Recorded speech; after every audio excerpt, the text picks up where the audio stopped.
In this video, we start an all-wheel drive conversion on the Chevy Cruze 1.8 turbo project. Can we convert the Cruze to all-wheel drive using Chevy Trax parts? Let's keep it Chevy, shall we? And find out. Let's go.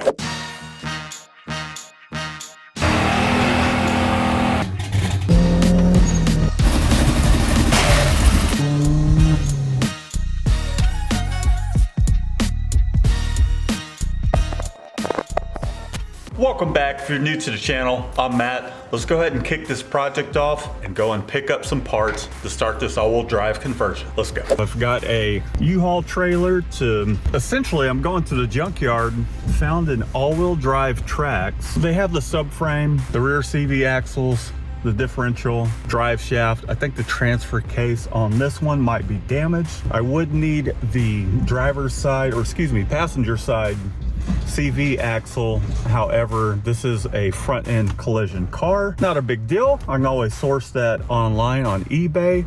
Even though initially I was looking online for all this stuff on eBay, I still needed that subframe. So I called some local guys up and they're like, we'll give you everything for 500 bucks. 500 bucks!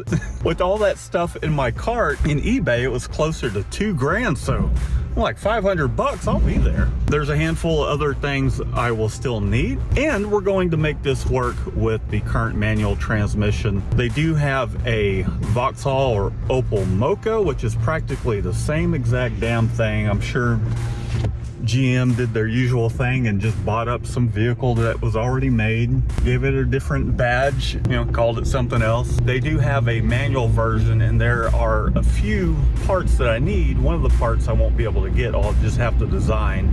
That's basically the reinforcement mount to the differential to the engine block, but it's just a small little piece I could probably design up, create. Then there's an adapter plate that goes from the transmission to the transfer case itself, but those are pretty common here in the States. So let's hit the road, go to this junkyard. They're gonna pull everything, 500 bucks, getting the suspension, everything. I know it's not the same platform and chassis, however, we're gonna make it work. All right, I got about an hour drive. I'll see you at the junkyard. Hell yeah! Well, here's the donor vehicle right here. The guys are going to get a forklift, lift this thing up. Looks like the transfer case is gone, but the drive shaft is there. All the rear suspension components that I need. Here's the CV axle I could have used, but you know, again, this is a front end damaged car. So while I'm looking at this thing, man, it's got the, well, I guess the transmission tunnel's just taller to account for an exhaust as well. But if I have to, I'll do a bumper exit kind of deal. Oh, I'm gonna have them grab the gas tank as well. Might as well see if we can't make it work with the Chevy Cruze. Just a couple straps that holds the thing in. We shall see.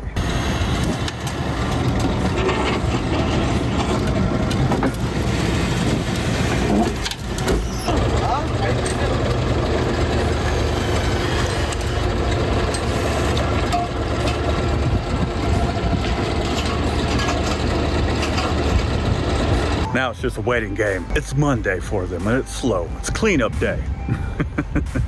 Well, there we go. The rear suspension is completely out. I do know that we have this beam on the Cruze. There's our mounting point in our beam. So we'll have to weld a little plate.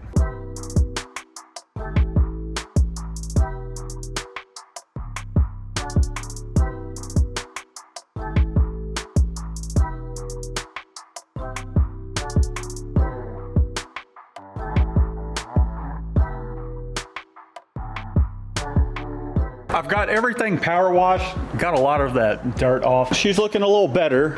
However, before I fully install this stuff, when we get to that point, I'll give it a light coat of paint. However, I did want to talk about some of the similarities because we have this beam here, and then if we look under the Cruze,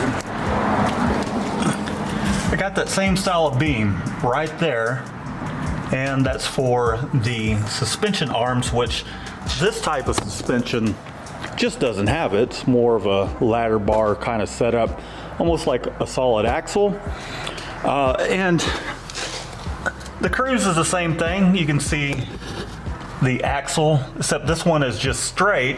See it right there. Same style of perch for the springs. the shocks, I imagine this probably just pushes it out the way a little more, giving a little bit more space for this axle. I have no idea how these springs got twisted up, but you can see we have room there. But one of the other things that I did notice about the shock, I mean, the shock mount looks practically identical here in the Cruze, so really the only difference I'm seeing on the Cruze is we have this style of setup here where it's a through bolt. The perch is hung by 4 bolts.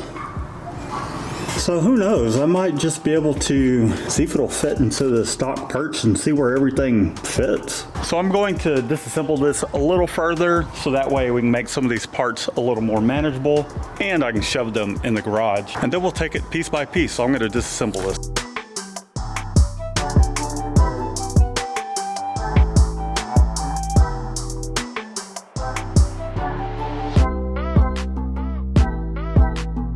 I wrestled out the gas tank, and I have them right here side by side, so we can compare the obvious difference. This is the one that came out of the Cruze. Whew, nice and dirty once again. This does have my DW300C pump in it, so what I'm thinking about doing is just taking this pump out.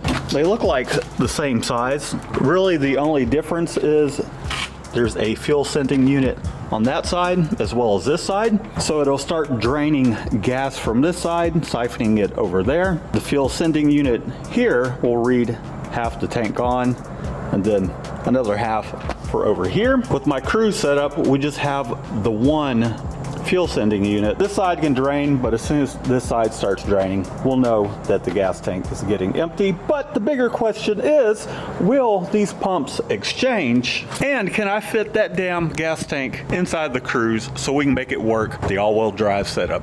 Let's find out, shall we? Let's go.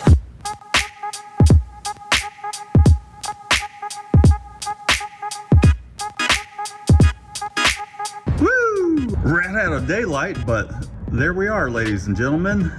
Got the DW300 pump in there, still retaining the basket from the Trax, so that way it will siphon from that other side over there. Now I just need to jam this thing back on in. We got the fuel system all wrapped up last night. Now let's start retrofitting this rear differential and suspension into the car. I'm gonna start by taking down this suspension beam here, and we'll see if this other piece will go into place. I've taken some measurements and it looks like it's about the same, but there's only one way to find out. Let's get after it. And just like that, it is out. Look at this, ladies and gentlemen. Look at this. Is that not almost perfection right there? All right, let's toss it in. Oh man, it's so freaking close, it's not even funny. All right, we're off by maybe 3/4 of an inch. So I could probably cut this thing, make it the width that we need to. I doubt it will make that big of a difference when it comes to the differential being slightly off-centered, just a touch. It's not too bad of a fitment here. I'll just have to pound the spare tire well just up a little bit.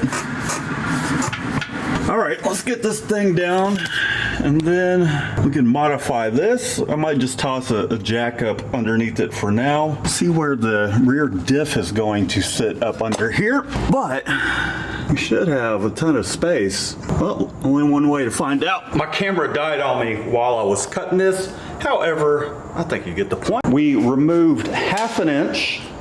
That is the difference. Took some measurements. Now I just need to prep this piece up, remove the paint, and we'll TIG weld this thing up, and we'll give it another shot.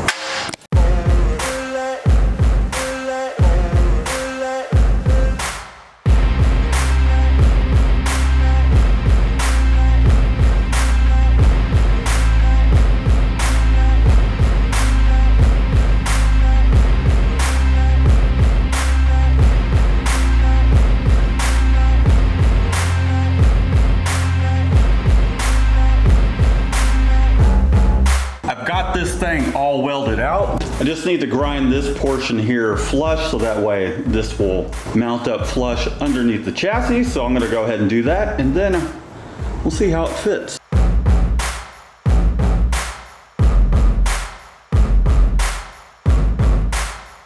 Ha! Look at that!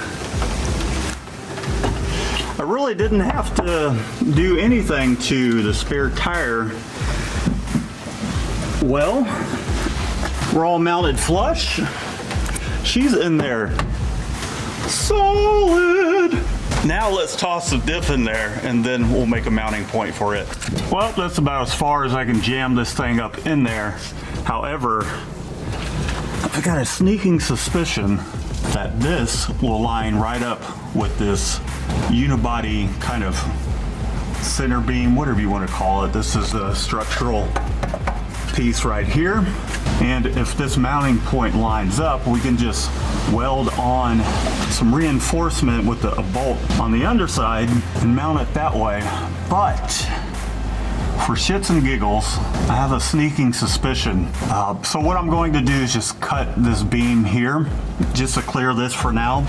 I took some measurements, and it does appear that the hub is the same size on the Cruze versus that all-wheel drive Sonic, and there's already a hole there. You know, if anything, we could potentially make this suspension work. Cut this section out.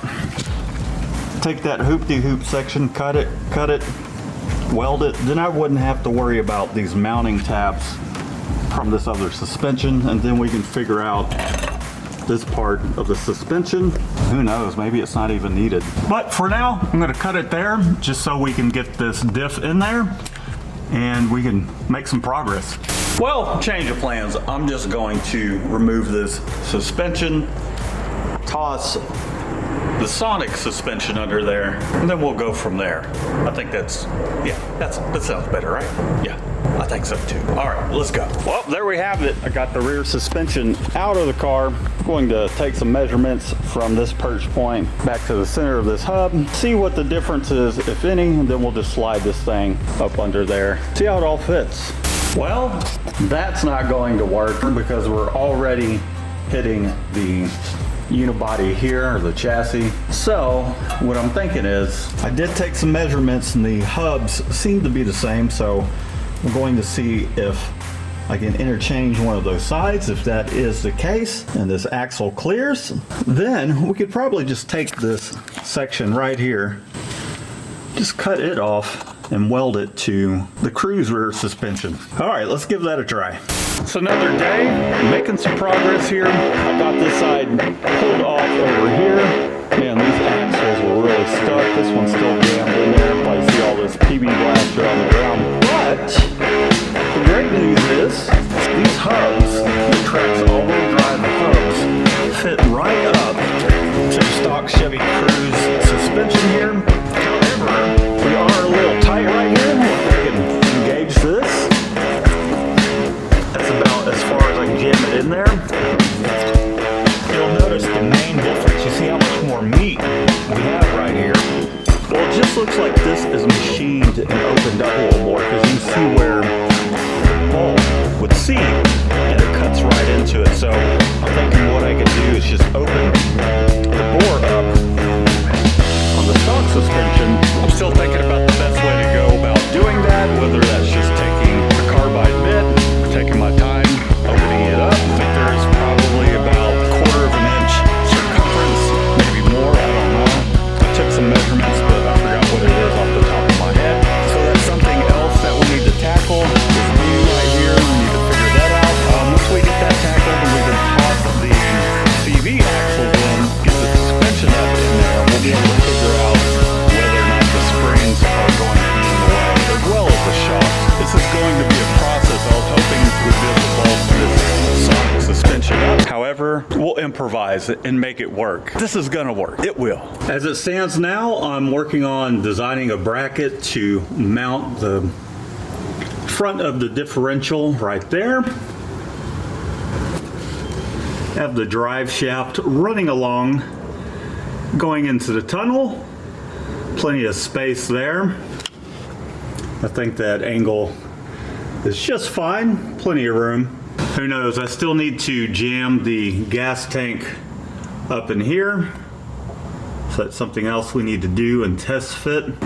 It does look like there's going to be plenty of space, just eyeballing it, for that gas tank. There it is over there. Just even eyeballing, you can tell it'll fit. So I guess at this point, ladies and gentlemen, I just need to go ahead and start cutting this down, cut the stock one down. At least that'll help me mock things up, see what the difference is, if any, with the CV axles, if they're going to have to be shortened or lengthened.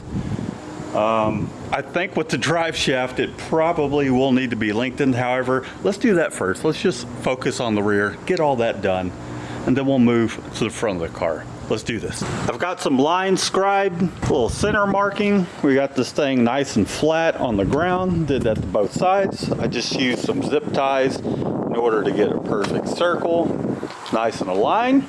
So we'll cut that out.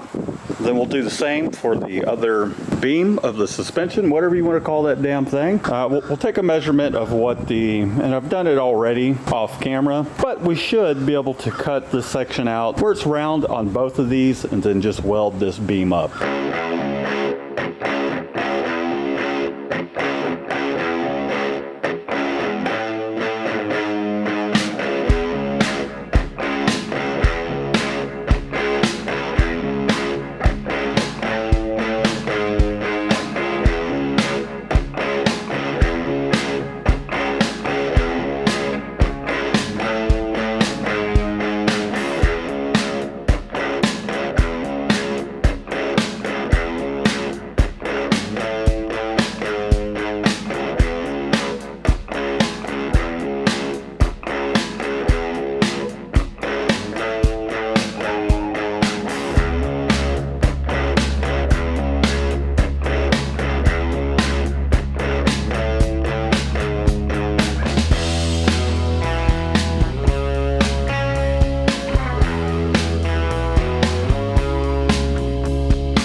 There we go, she's all tacked up.